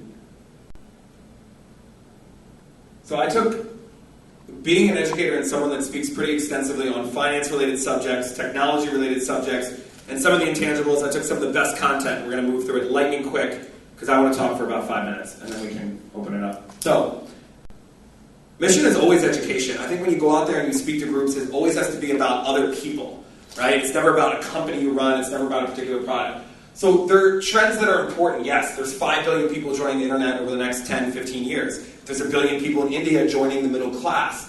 There is a big supply-demand imbalance of qualified opportunities for young people. Even you just think about India, people work so hard to get a job in Gurgaon reconciling accounts for a credit card company, right? So intellectual freedom and tapping that potential is huge. So let's talk about an entrepreneurial mindset. Ooh, the changing face of entrepreneurship. That's actually my business partner, Margarita Chen, who's married, mother of 3, oldest 2 in college. But people always ask me, they're like, why is your business partner, is she younger than you? She's clearly not. So, starting a business, hard. You covered that. I think the J-curve was a great point.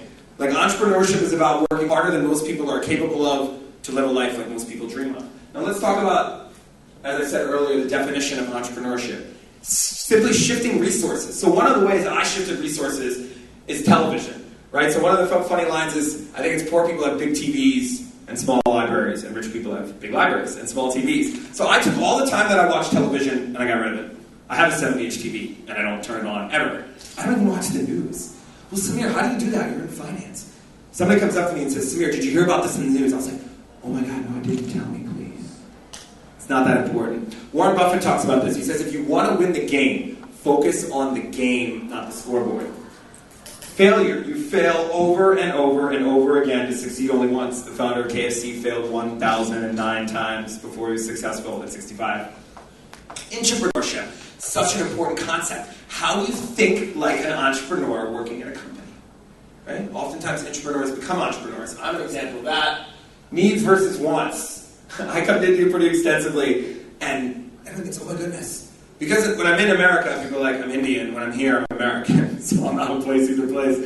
But people think because I live in America, I need air conditioning. And I'm like, no, people have lived in India for thousands of years without air conditioning. Like, I don't really need it.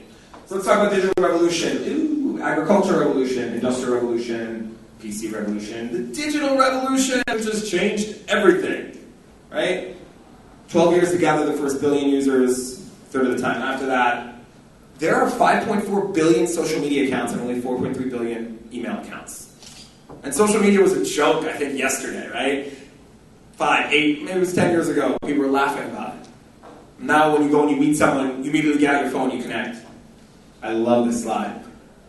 Think about how much the world has changed. The world's largest taxi company owns no taxis.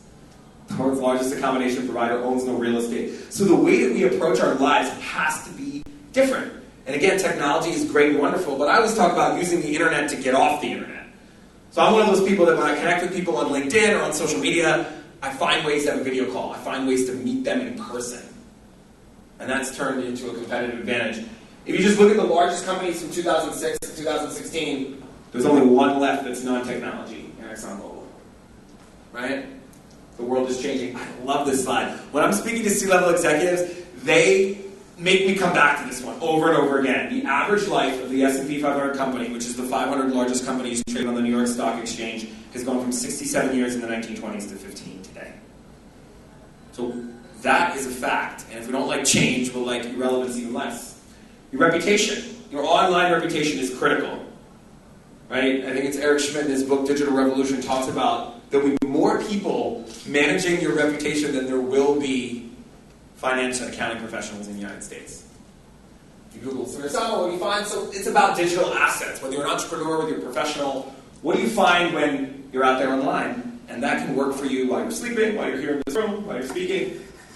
I had to put this slide in. 26 hours for the average person to report a lost wallet, 68 minutes to report a lost phone. Their phones are so important. You should see when you do this in front of a big group of people. Everyone's like, where's my phone? Where's my phone? Where's my phone? So let's talk about mentors and mentees. Life is too short to learn all the lessons ourselves. And I've been blessed with incredible mentors. I try to mentor others. We learn as we teach. So we talk about life is too short. Let's talk about a little case study on mentorship. So I worked for a little small 20-person operation called Dundee Wealth US that was bought for, let's say, $10 million by a bigger company called Dundee Wealth Canada. Now, Dundee Wealth Canada was bought by Scotiabank, a very large Canadian bank, for $5 billion. So I'm like a little small person in this subsidiary of a big, large bank. And how did I get the chief operating officer in an 80,000-person bank to become my mentor in 1 year? Right? Well, I didn't call him up and say, will you be my mentor? I didn't want to get fired, first off. And that doesn't work when you call people up. And when you ask them, will you be my mentor? So I had to think of something innovative, right? So I decided because when I accepted the opportunity to join this little small operation, they were already part of this big bank. And Mr. Marwa being on the board was inspiring for me. I said, hey, there's a bank that has someone that looks like my people. So I found out Mr. Marwa's secretary's name. Found out her name was Pat. And I spent 3 months writing a letter to her about why Mr. Marwa was meaningful for me and how I wanted to do something special to honor him. And how I specifically was not requesting a meeting with him. And I wanted this to remain anonymous. So I went to my mentors, I wrote this letter, I hand wrote this letter. I mailed it to Scotiabank in Toronto. So Pat gets this letter, she reads it, what does she do? She walks it over to Mr. Marwa, right? Mr. Marwa reads this letter, and I get a phone call around 2 o'clock that day, and he says, hello, Samir, this is Sally Marwa from Scotiabank in Toronto. How are you? Oh, Mr. Marwa, yes, sir, how can I help you? I just received the most touching letter I've ever received in the first letter in 20 years. And I read it 5 times, and it changed my day. And I need you to come up to Toronto to meet me. No, Mr. Marwa, I can't do that. I wouldn't want to attract the wrong type of attention. Samir, I'm the chief operating officer of the bank. You're going to come to Toronto. Okay, fine, I'm going to come.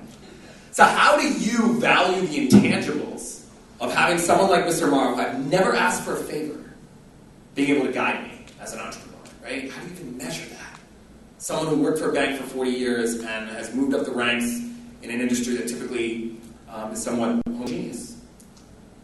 So let's talk about mentors, mentees. The other point I want to make is that you can learn something from everyone.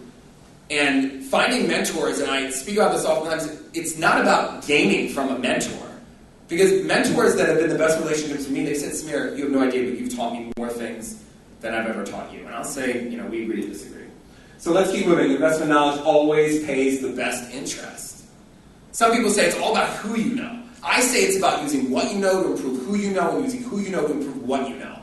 And winners just get caught in that cycle and they keep moving up. Let's talk about intangibles briefly. I'm just going to share with this company, these are some of my business partners, this gentleman in particular. I don't have a technology background. I don't know anything about coding, but I co-founded a technology company because my business partner, Rita, said, I'm tired of trying to get technology out when it takes longer than it did to bring one of my children onto this earth. 9 months. It shouldn't take that long. So she's like, go over to India and figure out this technology thing.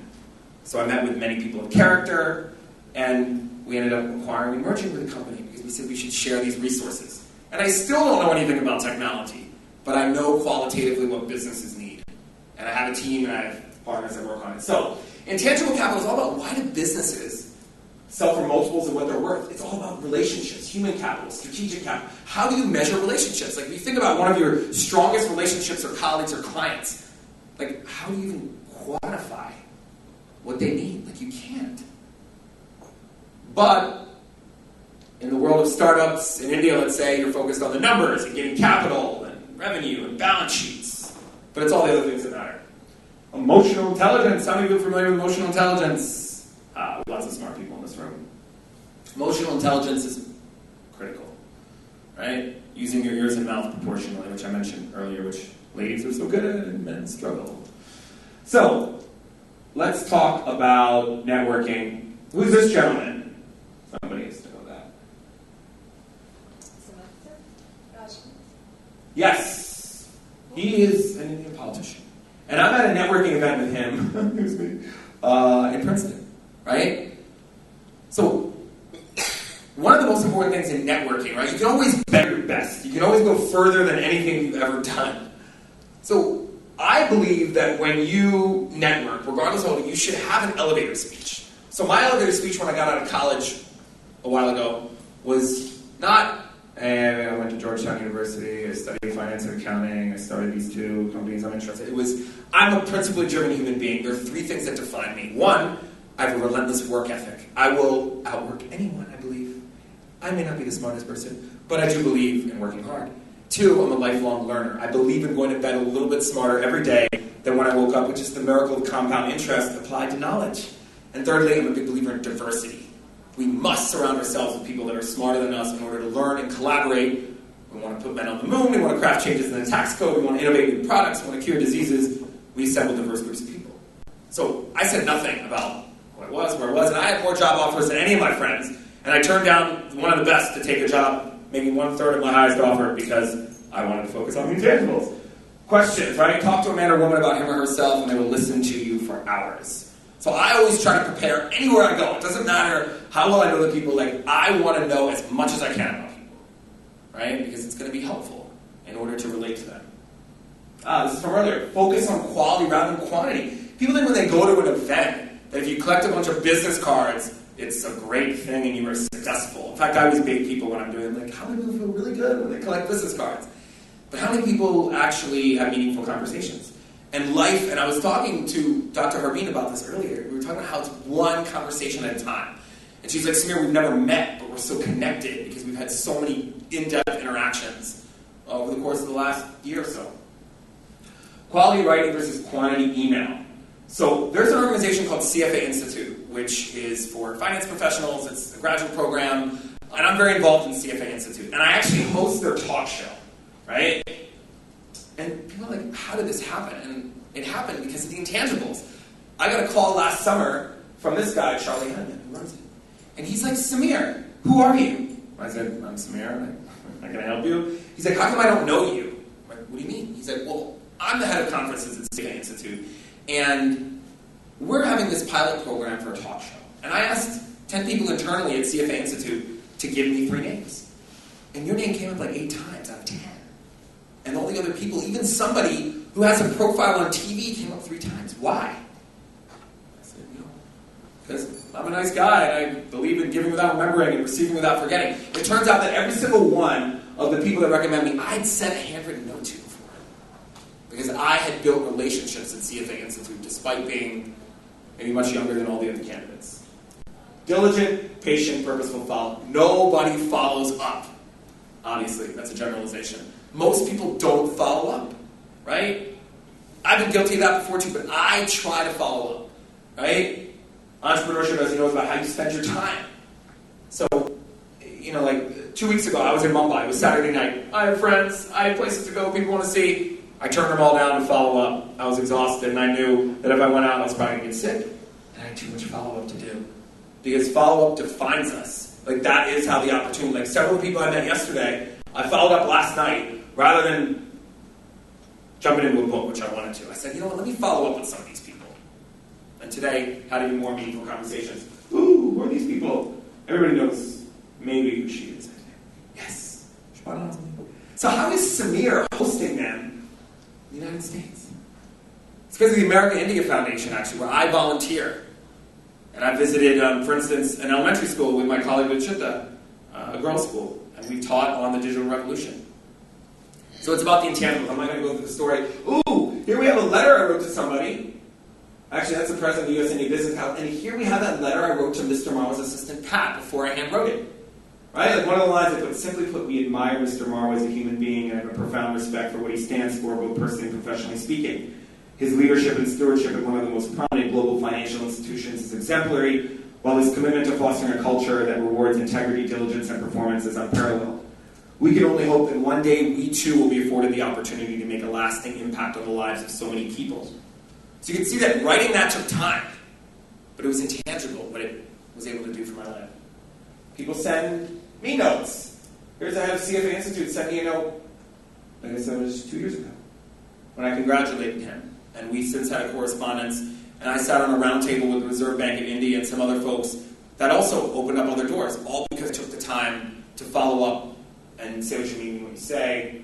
We're very much done here. So I think it's about having a global mindset, thinking locally, acting locally, but thinking also locally. I love this. Not everything that can be counted counts. Not everything that counts can be counted. Right? So many things can't count. Sarah Blakely, one of my heroes. Don't be intimidated by what you don't know. That can be your greatest strength. That's innovation. What you're talking about earlier. Right? We don't know something. That's good. That's an advantage. Right? How is it that we have technology? Because we decided to do things differently. Investing in your community, right? So important. So counterintuitive. In fact, it was an interesting study I read about people who give to others and how selfish it is if you know the feelings that result from giving to others and how it comes back to you multifold. I thought that was interesting. We make a living by what we get and a life by what we give. Reputation. We go on in an instant. It takes a lifetime. And that's it. That's our business margarita. So, I think we beat the 5-minute mark. Yes. Okay, so we can chat about anything, but thanks for listening. Hope you guys learned something. Do you have any questions?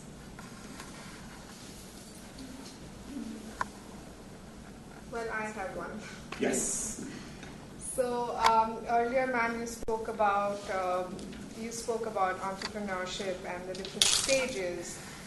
I'm an aspiring entrepreneur, and my question is, when do you know you're ready? When do you know you're ready? Well, who are you waiting for? You know when you're ready because when you look at what is the main problem that you are going to solve. Okay, I'll give you an example. Do you know what is the mission statement of Facebook? The mission statement of Facebook is something along, connecting people around the world. So they have that main cause, the main mission that they have, they want to solve. So they want to solve the problem of people not being able to connect with each other. But that's actually giving them infinite possibilities. They can do it through Facebook.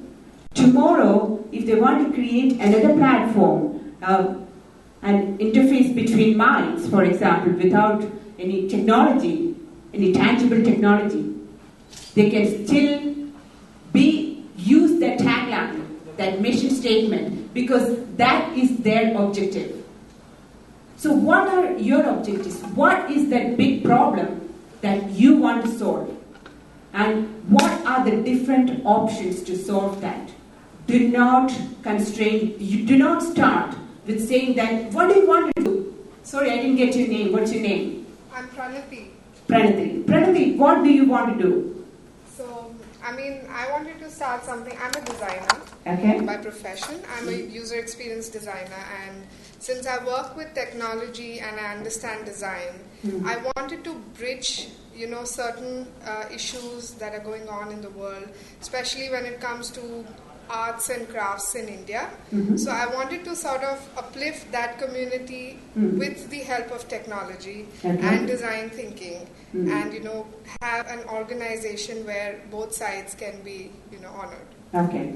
You brought the word design thinking, and that actually is giving you the answer.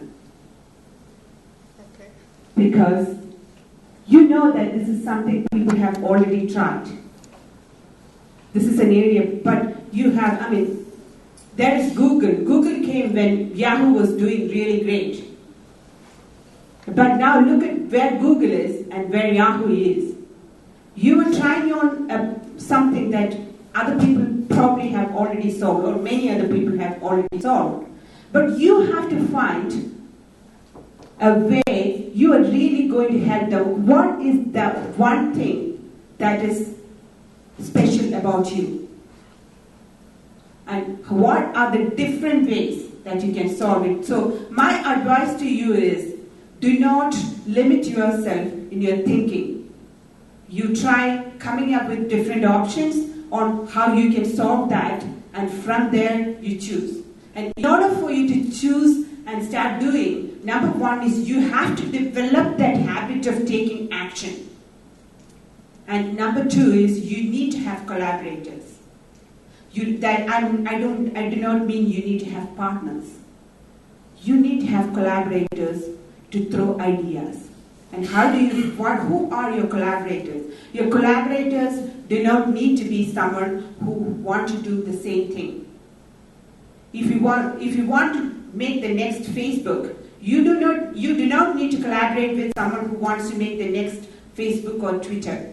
You can collaborate with someone who wants to stop hunger in the world.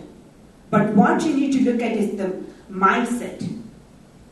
How you are able to coach each other, help each other, and be there for each other. And show, there's an opportunity here. Or maybe you might want to think in a different way. So you need to find your friends. And you need to develop that creativity process. Coming up with ideas, alternate ideas, trying out different things. And then you just jump into the branch. And I know there are many other things, but those things you already know. But in terms of that SOAR framework, that's my suggestions. But if anyone else wants to add anything, please. I can add. I would just say that, number one, you're never going to feel like you're ready. Like, entrepreneurship is like jumping in the Pacific Ocean and swimming across. And like those who say they can and those who say they can't are both usually right. And you're going to have failures. You're going to make mistakes. But failing and making mistakes is part of learning. And I always ask the question, like, sometimes people answer, like, what's the hardest part of starting a business? And many people say, getting capital, right? The hardest part of starting a business is actually starting. Like, sure, it's hard to reach 5 years. But actually opening up and saying, hey, I'm in business today. Like, I've started my own company. Like, that's hard. And you find out quickly at the beginning, like, no one really cares. And if you work really hard, then people start to care more. So I would say that if you wait until you feel ready, you're never going to start. Because you're never going to feel ready. Because there's a certain degree of risk and uncomfortability about it. So that's what I would add. Thank you. One question. Anything else? Yeah. I have one question actually also related to the second topic. And I'm asking to help a friend who is an entrepreneur, does a couple of businesses, so 3-4 projects ongoing, and heavily practices the innovation and creation of ideas like Elon Musk. And we discuss this idea, that idea, and so on.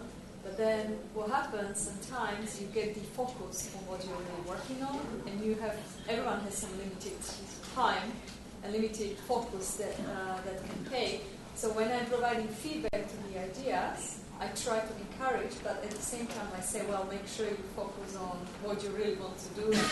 I don't want to discourage, but I want to make sure that my encouraging will not defocus the person. Well, every entrepreneur goes through this. And not a lot of people start with a lot of investment. That's where the catch is. Because when you start with, you are the CEO, you are the secretary, you might be the lawyer, and you might be the accountant. And because you are trying to wear different hats because you don't have enough capital to work on. But then when you start it, yes, operation gets in because you have to make sure that it runs. But the best thing to do is you have to, she talked about time management. You need to focus on a few things. time management, relaxation. I know that's exactly the reason she talked about meditation and yoga and so on. And then prioritizing. And then another thing is you end up meeting with a lot of people and you realize that most of those people, most of those meetings didn't add up to anything. So that's a very good area where you can make your time. You decide who you want to meet. You decide your time. You want to focus on your operational stuff? What I do is I focus on operations 3 days a week. I focus on writing my book 1 day a week. 1 day a week I'm in the library. And my weeks are not 5-day weeks. My weeks are 7 days, 7 by 24 sometimes. But then again, that the other days you focus on, you schedule your meetings on that days. So if you say that yes, Wednesday and Thursday are my meeting days, or Tuesday and Wednesday are my meeting days, you schedule your meetings on those days. And you schedule your innovative thinking for Monday and Tuesday or whichever day you want to. Because you need to have some discipline, you need to have some time management, you need to find time for your mind to cool down, take rest, and come up with new innovative ideas. So there is no hard and fast rule, but you are helping them, you are listening to him, and you are giving him advices, and which is really great because that's what one needs. Because at times I find that some of my greatest friends, they are not there. They were not there anymore after I became an entrepreneur. After I became successful, I found that some more of those friends left me. Because the human tendency is that if you are friends, but if you cease to be same as me, probably you are different. I see you differently. You are in a different league. And you are not friends anymore. But if you have great friends, with whom you can communicate, you can find where your fault is, where you need to focus on, and you need to give him that guidance, that yes, you need to work on this, but at the same time focus on the other thing as well. But he needs to find his time, he needs to find how he can manage his time, body and mind to get where he is. So yeah, a lot of these processes, I don't know how difficult or easy it's going to be for that person to segregate 1 day to writing, 1 day to innovation. It comes with a lot of practice, which is why I spoke about meditation yoga. It never came to me. I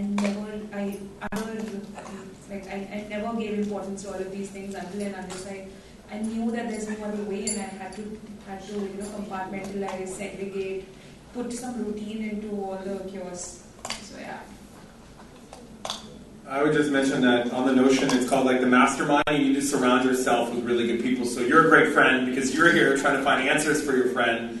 And focus is something that comes from internally. Like I'm considered out of all the people who are important people in both of our companies, like I'm the most lacking focus because I'm doing the most things and I'm splitting my time between the US and India and elsewhere. And so it's a joke that when I say other people lack focus, like they're in really big trouble. So you got to surround yourself with good people that can give you objective feedback. Like, what's the point of having friends that will never tell you the truth? And I think in entrepreneurship, like you have to be really tough in that you actually want to hear the things that were blindsided that you didn't really see, and then admitting that they were right tells everyone that you're a little bit smarter right now than you were. So I can also give you an example that I was told that it was a stupid idea for me to go around lecturing in schools in India. Like why are you doing that? Like that doesn't make any sense. Like you have this business.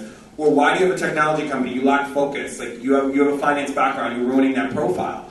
And I gave an example earlier when I spoke about the young woman here, Rachita, who I met when I lectured at a school, which is a case study point that maybe people who thought I didn't have focus were wrong. But I had to have conviction, and I had to back it up with the action. And ultimately, we all have to lie in the bed we make for themselves. So there may be times when your friend needs more focus on some of the ones that are priority.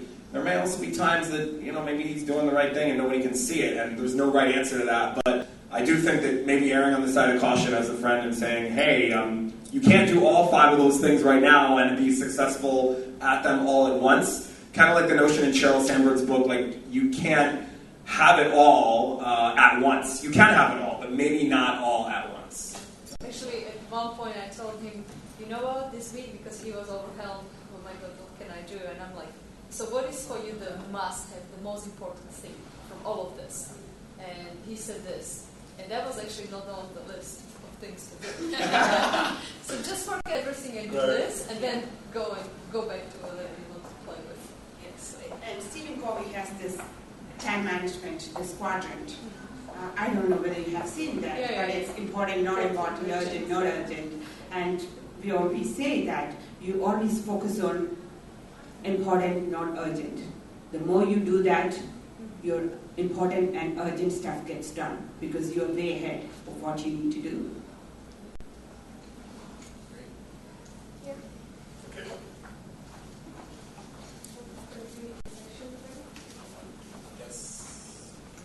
Thank you so much for this lovely session, Sameer, Sindu, and Aanchal, right? You guys can come here.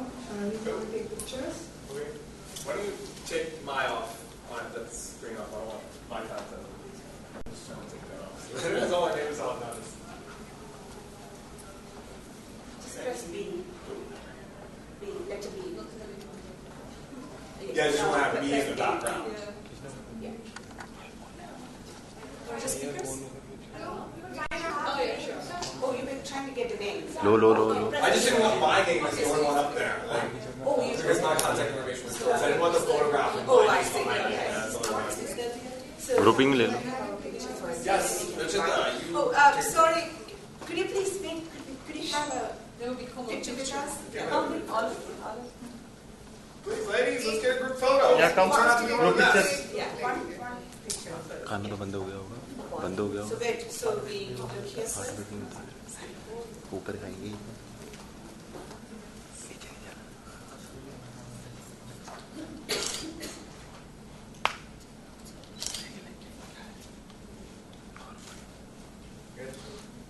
Go, everybody come up for a group photo. Woo! I know, right? YouTube वालों को. Vijay, why don't you get in this photo and you can, thanks for coming to the side. You can be not like a look at here. Vijay, why don't you give him the camera and you come in this photo. दो. Thank you. Yeah, look at. Yes. Smile. Even if you didn't like the session, you can fake it for us. Wait. Buttons in front, brother. It's in front of that. The button's in front of that. There you go. Good? Okay, thank you.